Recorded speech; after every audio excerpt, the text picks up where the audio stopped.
কখনো বিলাসী বারে বসে বিয়ার খাচ্ছেন, কখনো 5 তারকা হোটেলে বৈঠক করছেন, আবার কখনো বিলাসবহুল ভবনের ছাদে হেঁটে বেড়াচ্ছেন নির্দ্বিধায়। সামাজিক যোগাযোগ মাধ্যমে এমন হাজারো ছবি, ভিডিও, ফলোয়ার কয়েক লাখ। প্রথম দেখায় মনে হবে কোন সিনেমার নাম, তবে কেন তাকে ধরতে পারছে না পুলিশ? চট্টগ্রামের আন্ডারওয়ার্ল্ডে এই যুবকের নাম এখন আতঙ্কের প্রতিশব্দ ডেভিড ইমন। পুরো নাম মোবারক হোসেন ইমন। অভিযোগ, চাঁদা না দিলে ব্যবসা প্রতিষ্ঠানে হামলা, বাড়িতে গুলি, এমনকি পরিবারের সদস্যদের হেনস্থা করতেও পিছপা হয় না তার সহযোগীরা। রাজনীতিবিদ থেকে শুরু করে ডেভেলপার, ইন্টারনেট ব্যবসায়ী কিংবা খাতুনগঞ্জের ব্যবসায়ী, চট্টগ্রামের বিভিন্ন মহলে তার নাম নিয়ে তৈরি হয়েছে।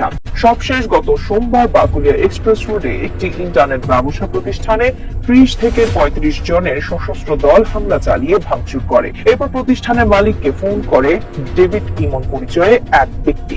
তিনি দাবি করেন, ব্যবসা করতে হলে একবারে 2 কোটি টাকা এবং প্রতি মাসে দিতে হবে 10 লাখ টাকা, না হলে ব্যবসা গুটিয়ে নিতে হবে। ফোনালাপে বড় সাজ্জাদ বাহিনীর সঙ্গে নিজের সম্পর্কের কথাও বলেন তিনি। এর আগে চট্টগ্রামের সাবেক এমপি মোস্তাফিজুর রহমানের বাড়িতে গুলি চালানোর ঘটনাতেও বড় সাজ্জাদ বাহিনীর নাম উঠে এসেছিল। পুলিশ বলছে, ডেভিড ইমন সহ জড়িতদের বিরুদ্ধে মামলা হয়েছে, তাকে ধরতে অভিযান চলছে। সামাজিক যোগাযোগ মাধ্যমে তিনি দাবি করছেন তিনি দুবাইয়ে আছেন, কিন্তু পুলিশের কাছে তার বিদেশে থাকার কোনো নিশ্চিত তথ্য নেই।